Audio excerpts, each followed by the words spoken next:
Hi guys, I am John from Snap-on John 100 and also John's Pipe Journey. This video is twofold. The first part of it is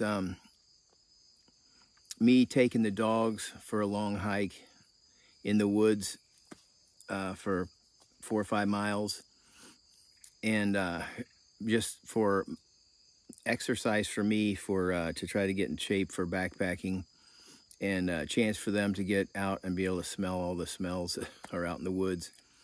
So that'll be following this part of the video. And housekeeping, I'm smoking my fall red apple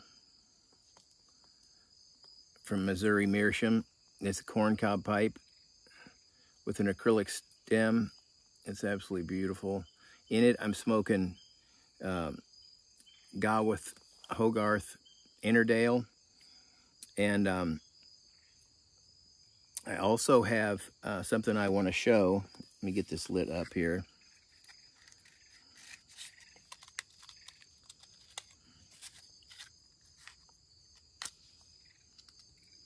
Oh, wow.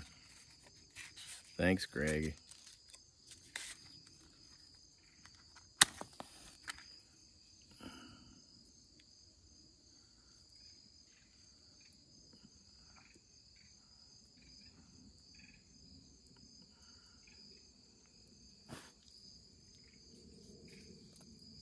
Thanks, Greg.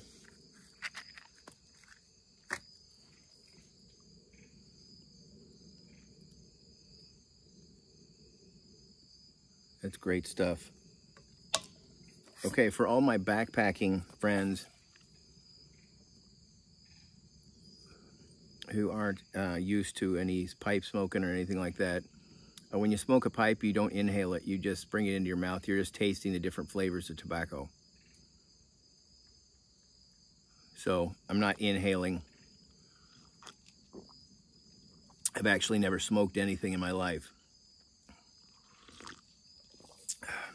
Oh, except for 5 months, I smoked 1 cigar a month. That's another thing you don't inhale is cigars, but I've never smoked a cigarette. Anyway, I just want to... I have a subscriber named Steve who lives up in the beautiful upstate New York, where I used to spend a lot of time fly fishing. He lives right up there, and he contacted me and asked if he could get my email because he wanted to send me a couple of tobaccos.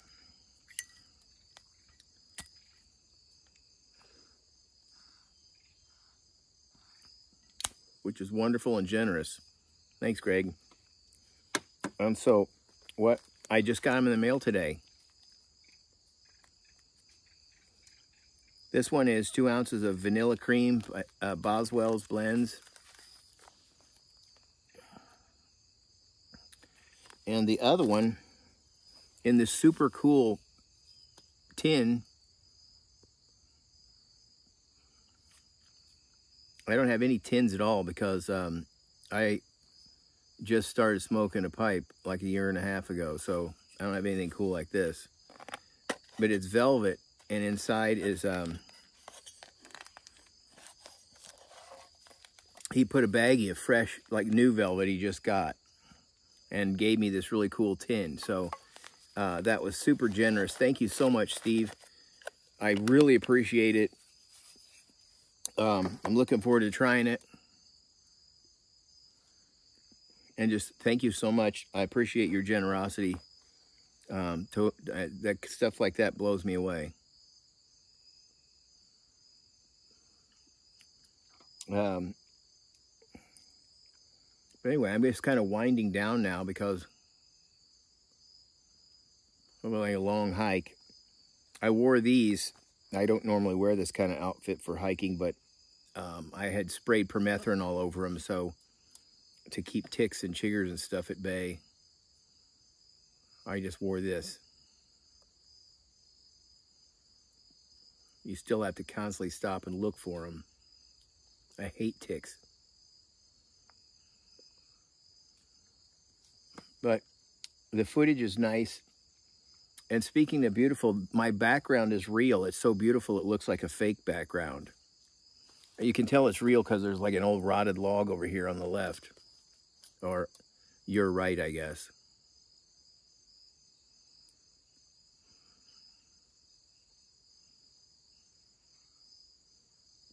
This Missouri Meerschaum corncob pipes are phenomenal. I happen to be lucky to be living in Missouri, and I'm only 3 hours south of their factory. It's in Washington, Missouri, right on the Missouri River. There's tons of history up there. I love American, the Industrial Revolution history, that era. And I'm drinking lemonade that I make with pure lemon juice, stevia, fake sugar. It's the only one that doesn't raise your insulin levels. So all the rest of the fake sugars do that. So that's why I never use any of them. And then, because your body, if it's doing that, your body thinks it's real sugar. So it's pointless. Might as well be eating real sugar. The other thing I add to that is 1/4 of the quantity of lemon juice is Bragg's apple cider vinegar, and then the rest water. Sounds kind of gross, but it's really good. It's you're supposed to drink some apple cider vinegar every day. Well, according to Bragg's, you are. But anyway, I think it is really good for you. But it really makes it, I think it tastes way better than regular just lemonade, but to each its own.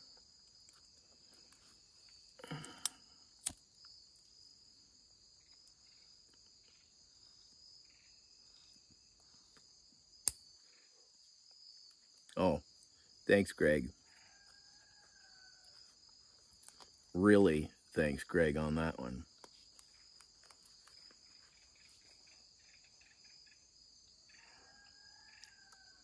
I love different lighters, especially the vintage ones. I don't own any, but I've got a couple of fake vintage ones that I like. See, that's the thing that fascinates me about that kind of history. It's just all the patents and, you know, just a lighter, something like a lighter, all the different, like hundreds of different lighter designs out there. You know, everybody was trying to make a better lighter. And so, like, if you collect lighters, which I don't really, but it's like, you know, thousands of different cool lighters you can get. Oh, the tamper I'm using is a Larry Blackett tamper. It's a Hobbit. You can see he's got his right hand is on his sword, and you can see he's got bare feet because he's a hobbit.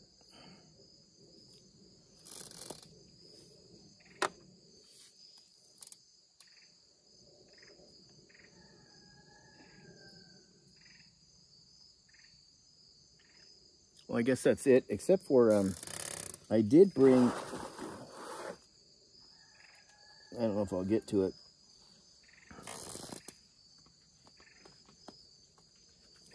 I brought my Peterson 999 silver spigot pipe.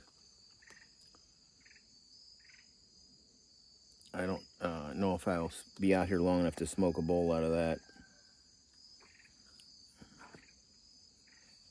I can't smoke the tobacco Steve gave me aromatics, and I don't smoke them in my good, you know, briar pipes. That's another cool thing about corn cobs, they don't ghost, so you can smoke anything you want in them. And they're a lot more maintenance-free than a meerschaum pipe.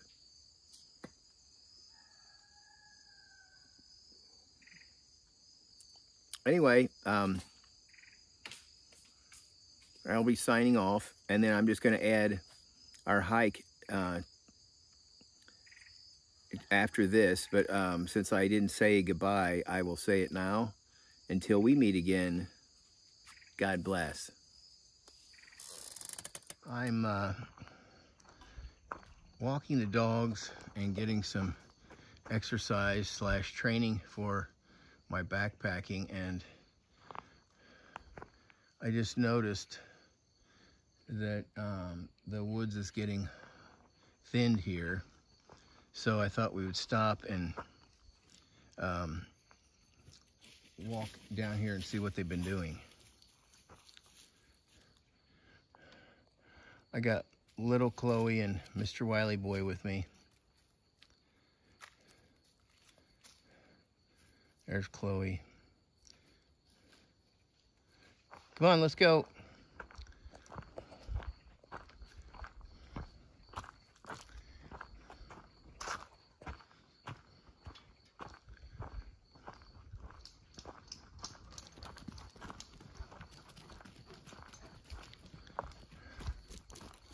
They'll love this because they haven't been through here in ages.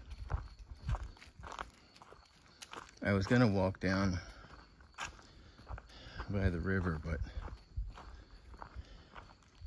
I don't really like taking them in case they take off, which I don't think they will anymore, but still don't trust them 100%.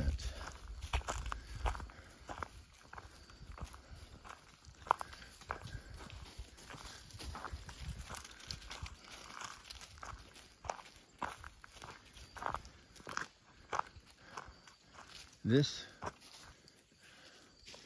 an area that looks like oh no, that's the power lines. We're just crossing over where the power lines are.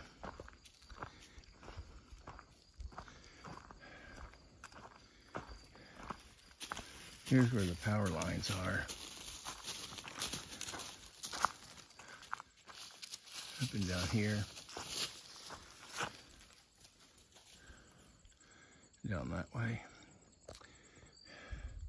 And this road I'm on is called the Gilmore Pond Loop. It's now much more of a road than it used to be.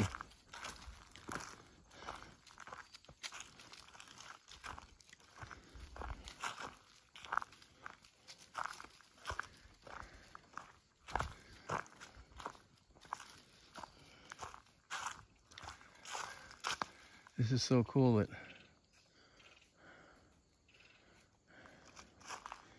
I got this right out my back door.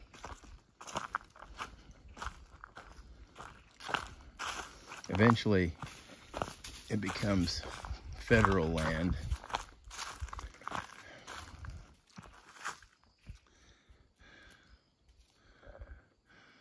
When it gets close to the river, within 2 miles of the river, all the way up and down the river, on a mile on each side of the river, I guess, or 2 miles, a total of 4 miles, or a total of 2, I'm not sure, but for hundreds of miles up and down the river, the federal government owns for scenic riverway. So I have mixed feelings about that. The government basically came in and took everybody's land that had been in their family for hundreds of years, and then gave them what they thought was fair market value, but nobody really wanted to move, but they were forced out. It's the part I don't like.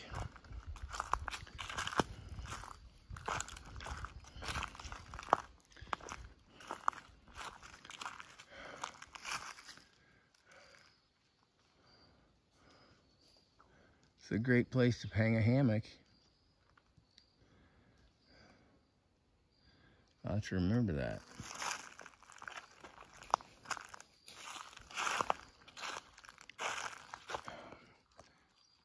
Stay with me.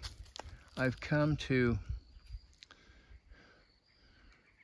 where the road goes straight, and you can see it's not used by vehicles. And then this is the dragging tracks of where they've been logging. So they're logging way over there. Apparently they're not going to be going down this road where I'm going, so.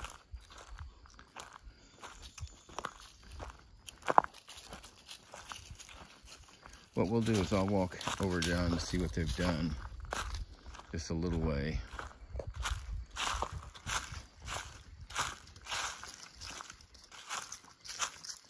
These trees are over 100 years old.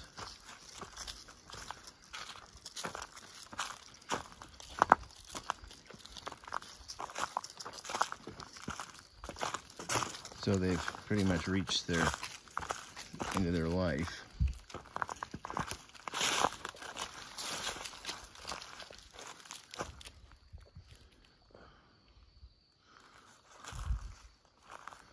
This looks like it'd be excellent hunting because there's a lot of cleared out area. I'm not going to go any farther. I'm going to go down the way I came. I just wanted to take a look. It's a gorgeous day out.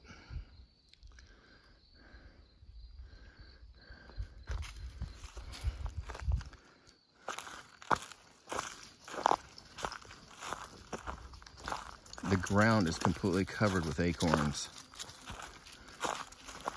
So somebody told me that meant it's going to be a really severe winter. I guess that makes sense. The Lord provides extra food for the critters. They're packed with protein and stuff.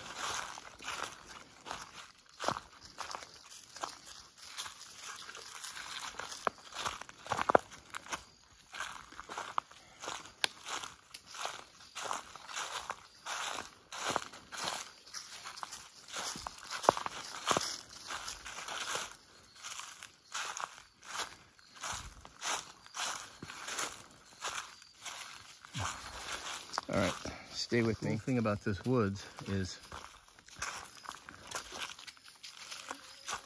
there's other people that live here that love to hike. So we've got signs, Sassafras Trail,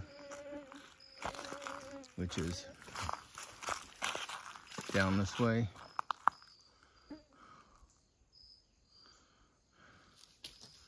I think that's what we'll take.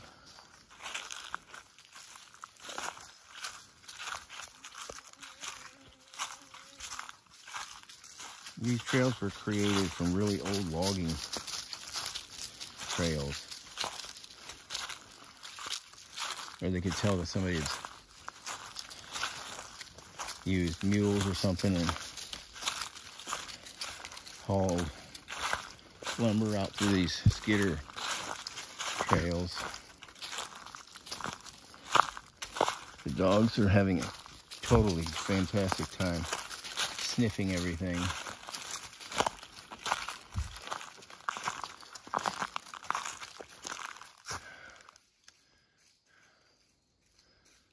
It's gorgeous out here. It's like 72 degrees, I think. Look how big that pine tree is. It's like 150 feet tall, maybe. There's another big one. They're not cutting the pines. Let's see, I don't know if I can get over there to look up, see how high it is. Let's see this one. Here's my hand. Let's see. I can't tell how high that is by looking, but look how tall these trees are. And right there is a problem with this woods. The trees are so old that a lot of them are snapping off. or being uprooted. This one right here,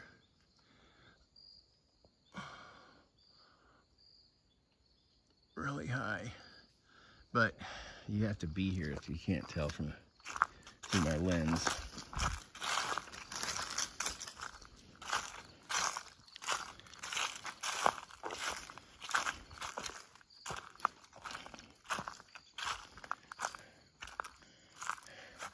That one's got leaves on it, so that snapped off this year.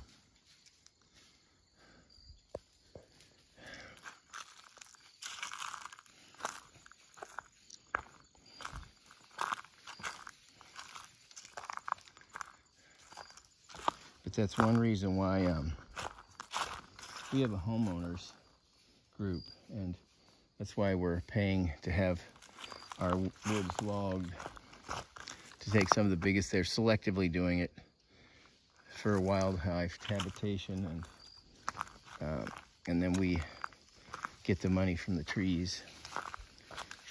Chloe, come! You're getting too far away. Sorry if that blasted your ear out. I hope it didn't. Here's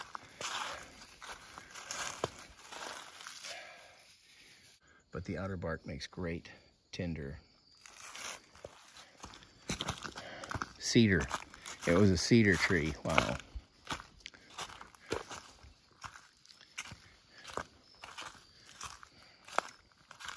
Wiley, this way.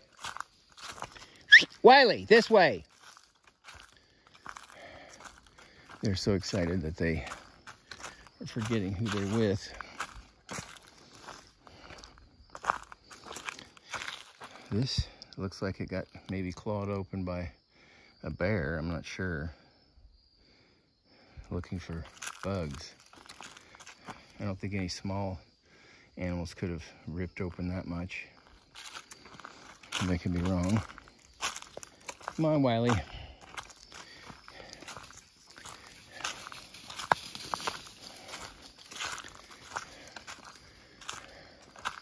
See how wonderful this path is.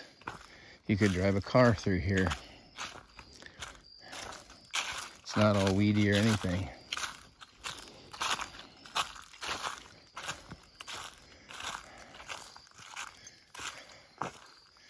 Here's some more storm damage. Pretty sure that was not logging.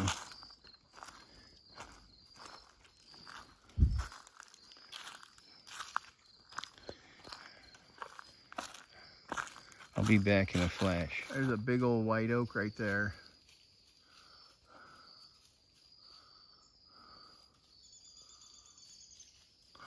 It's huge. This spot is particularly pretty. I don't know if it's looking all the same to you or not. But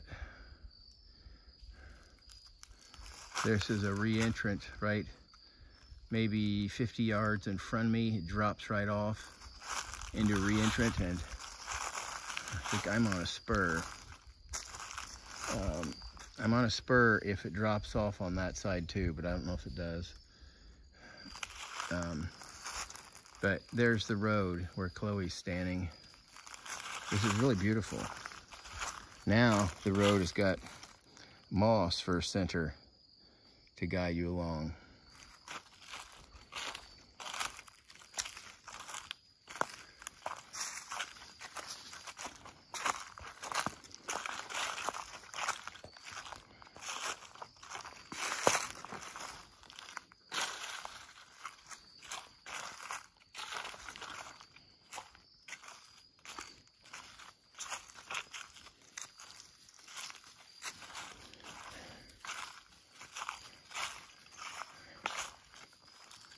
This is by far the most dangerous forest I've ever hiked in, because it's so old that I've had, while I was doing my videos, I've had giant trees fall over, or giant top of a tree snap off, make a bunch of noise. Or if I'm just sitting outside, sometimes I'll hear a tree fall.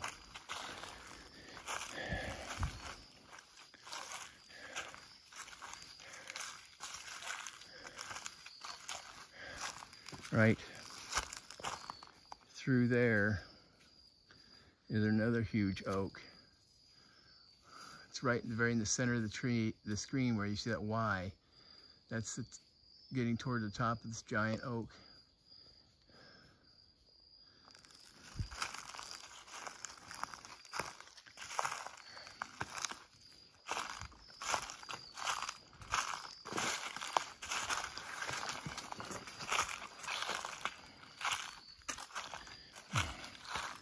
Right over there is the reentrant I was talking about, where the light reflecting the part that's lit by the sun is the opposite side of the reentrant at the bottom of it.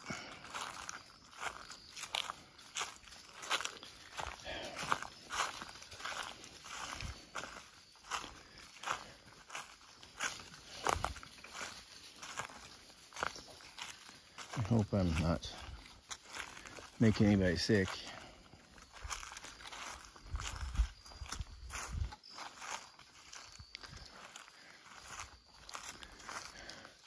Let's look at all these big giant trees.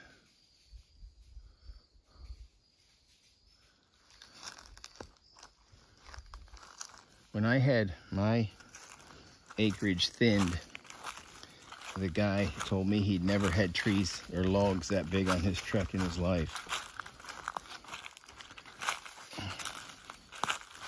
Most people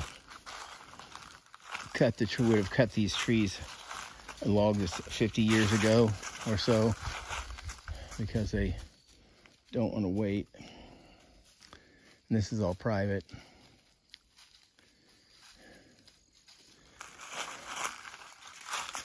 And the trail goes. Oh, this is the reentrant I was talking about. It's hard to tell, but it slopes up on that side and on this side here. And it continues. It continues down this way. All right, stay with me. I'm coming up to a trail junction where Chloe's standing on Wiley. There's a sign, it's the back of it, I can't see it.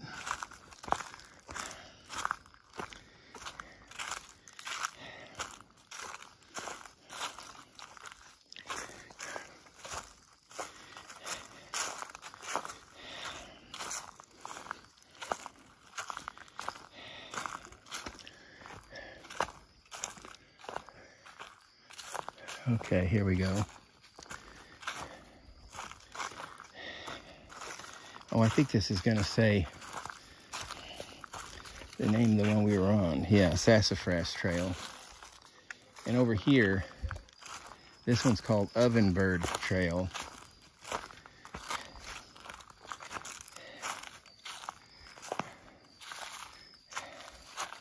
And some cool person made that. One of the bird watchers that live here is an artist too, and so he drew that, I'm sure. It looks like his work. He named it Ovenbird Trail. I wanted to name it Richard's Trail because he's the one that did all the work on it practically. Anyway, we're gonna go back now because it's getting late, and up that way is an old road. If you go to the left, it goes to where I call the haunted cabin. And then if you go to the right, it becomes a big piney road eventually and pops out on the main road into here. But that's way out of our way because I'm parked at the other end. So we're gonna turn around. This way, guys. You can see a little bit of the trail from this point of view.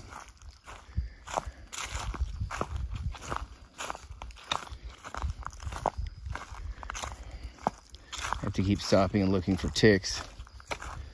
I'm wearing these bib overalls because they've been sprayed with permethrin. Otherwise, I wouldn't be wearing them to hike in. But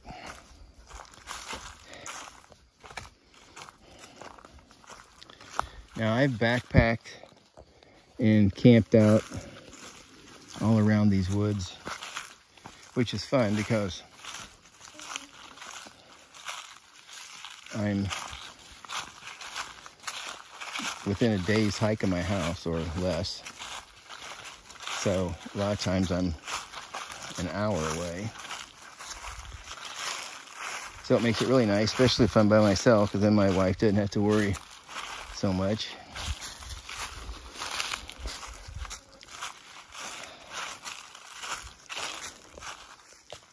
Okay. They're way up there. I'm gonna have to hoof it, so hang on there. Stay with me.